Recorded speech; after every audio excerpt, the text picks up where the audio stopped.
Thank you, Todd Starnes. Appreciate you and your daily commentary. You could always count on that. Crane Durham's Nothing But Truth proudly on AFR Talk. And getting ready for Share-a-thon. Yeah, I'll talk more about that a little later. I'm excited about that as always. Right now, I want to go to our good friend, a man who has put his life into exposing the truth. Now, that sounds almost sinister, exposing the truth. Well, it's not sinister. What's sinister is the fact that the American people were lied to about the events that took place on the night of September 11th, 2012, where our ambassador and 3 Americans were killed, murdered, and we've had a cover-up, a stonewall, and we were lied to during that by the mainstream media as well as members of the administration looking for accountability. Our guest, Buzz Jacobs, co-director of Benghazi 9/11, Benghazi9-11.com. And Buzz, great to be with you. Today, I don't want to say fireworks, but certainly an exchange that is worth hearing when the House Foreign Affairs Committee Chairman, Ed Royce, was interviewing Patrick Kennedy, the Undersecretary of State for Management, and he said there was accountability. And here is just part of that exchange. Roll it. We're here today because at the end of the day, no one is held accountable. And so that's contradictory to the thesis that you're advancing here. No one is held accountable. Mr. Chairman, I respectfully disagree about the subject of accountability. 4 employees of the State Department were relieved of their senior positions as assistant secretaries or deputy assistant secretaries of state and are no longer holding those senior positions. I submit respectfully, Mr. Chairman, that accountability includes being relieved from your job and assigned to other positions. To me, that is serious accountability. Okay, well, the response to that was that the officials that they were talking about were not really held accountable. They were placed on administrative leave, and the finding that there was no official breach of duty, and the employees have since been reassigned. Buzz, are you encouraged by the House Republicans' report on the ARB, the Accountability Review Board, after action report, when it came to Benghazi and what happened that awful night, 2012, a year ago, September 11th? And are you encouraged by this type of response that we get from the Undersecretary of the State Department for Management?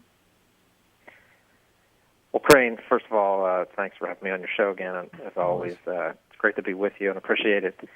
And I would just say, after listening to that clip, you can only say only in Washington do they consider, does anybody consider, even members of our own government, a liberal administration, only in Washington do they consider accountability being when they move somebody from one job to another. Essentially, they move office space. They don't lose their salary. They don't lose their pensions. They don't lose their status, their right to call themselves a diplomat. Only in Washington do they consider that accountability. And that's why, one of many reasons why Americans are so frustrated with the whole ongoing saga in D.C. as it relates to Benghazi.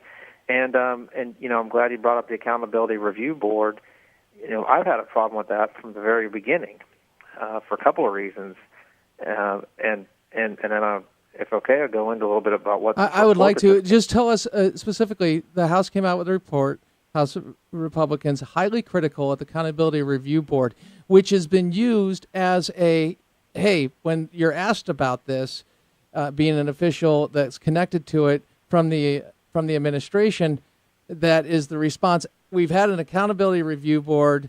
The people heading it are honorable, and they did their job. Look, they found that we did what we could, and we're fixing it, but really nobody was held to account as we've seen. But please go ahead and explain. Yeah, so for the folks listening, if Crane hadn't explained it to you already earlier in the show, and if you have, I apologize. Essentially, No. The Accountability Review Board was what the Obama administration used as its review of what happened in Benghazi.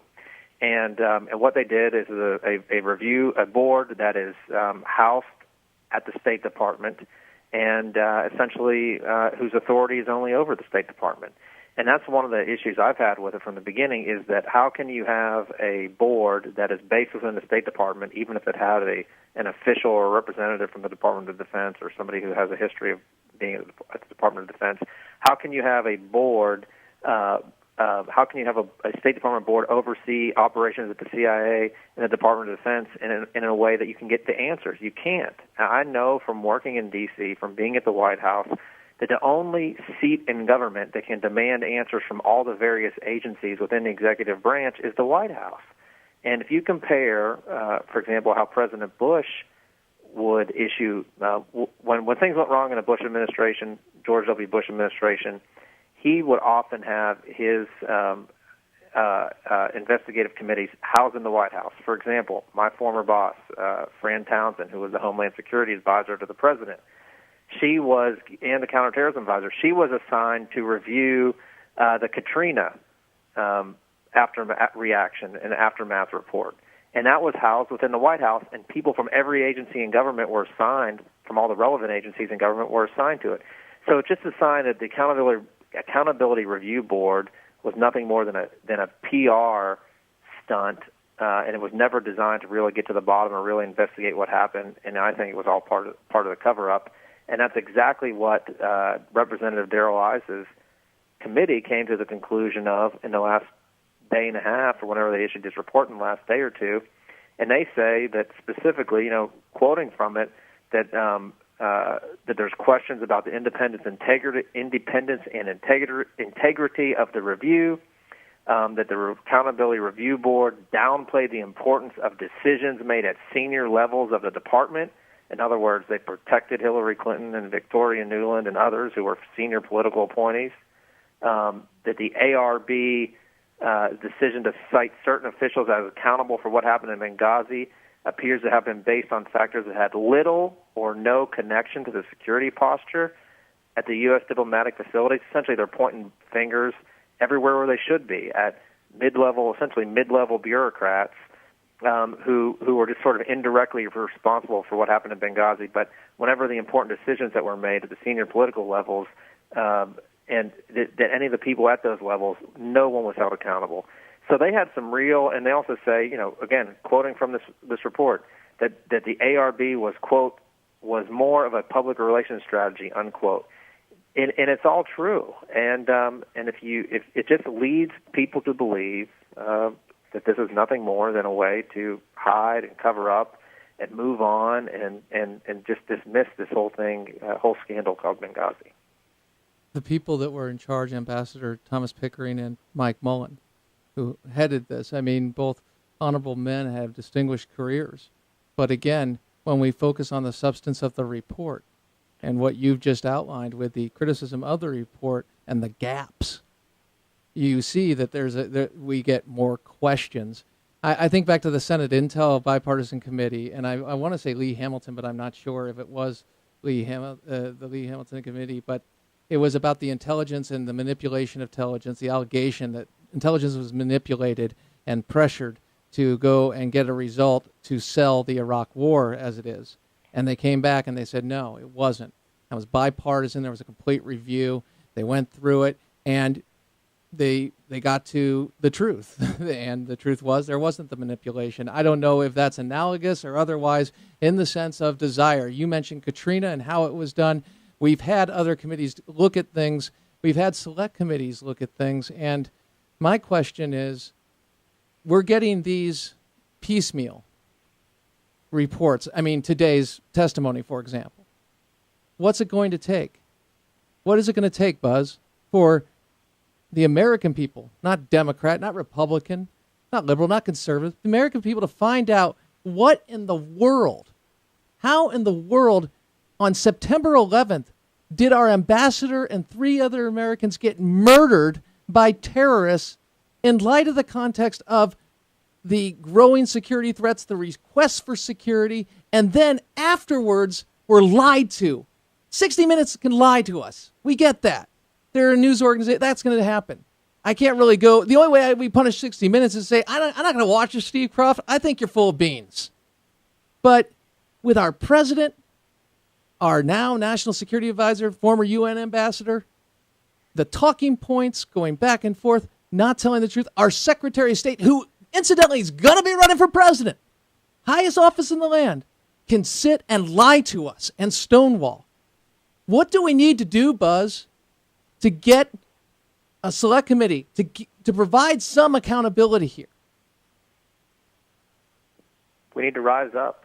The American people have got to quit being apathetic, and it's obviously not people that listen to your show, Crane, but the other people who some have called low information voters. I mean, we have got to go on a concerted effort collectively to educate these people, to let them know about the scandals that are taking place within our own government, to get them to pay attention and to tell them it matters. It really matters what happens in Washington. I mean, it isn't just a political game. I know that the liberal media establishment likes to lump this all into, this is just a right-wing political scandal.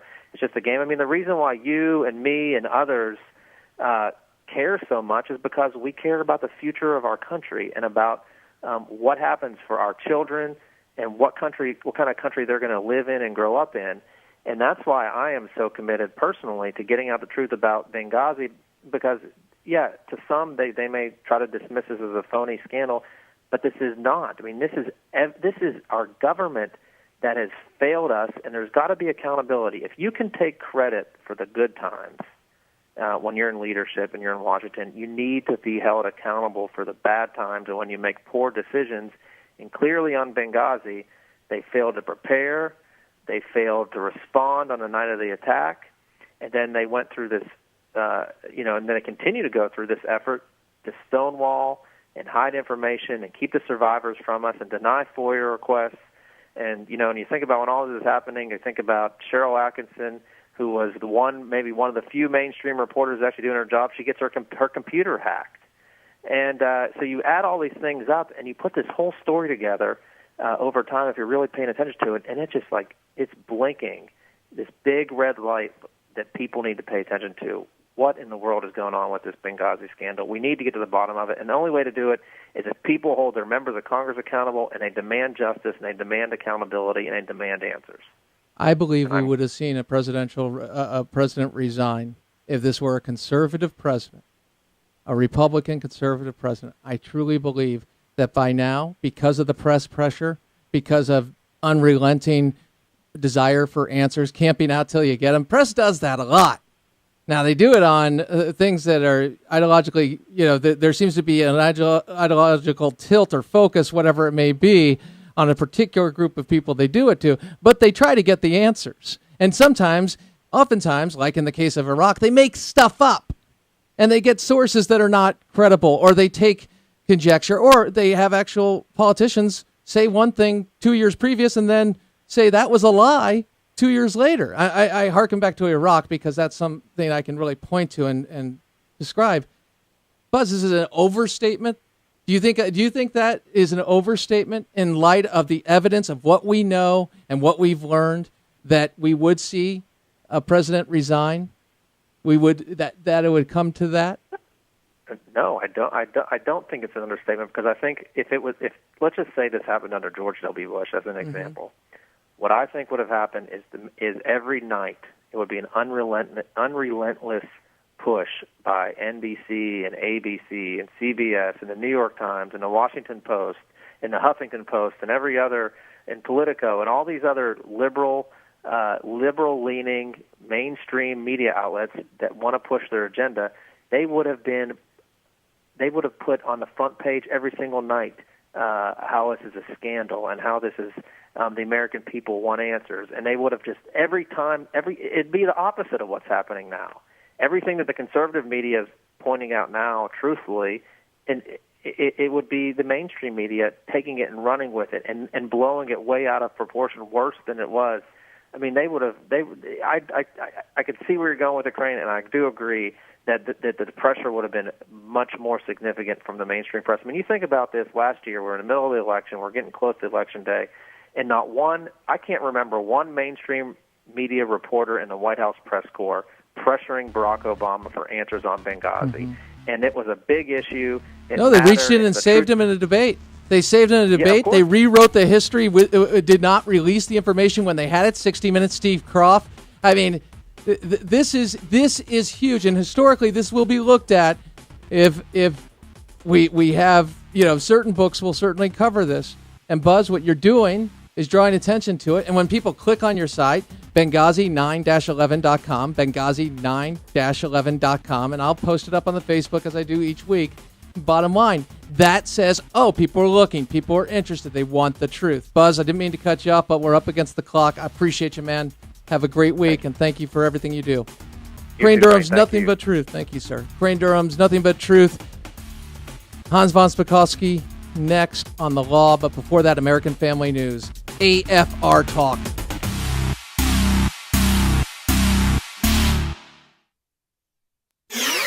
American Family Radio. AFR Talk. I'm Fred Jackson.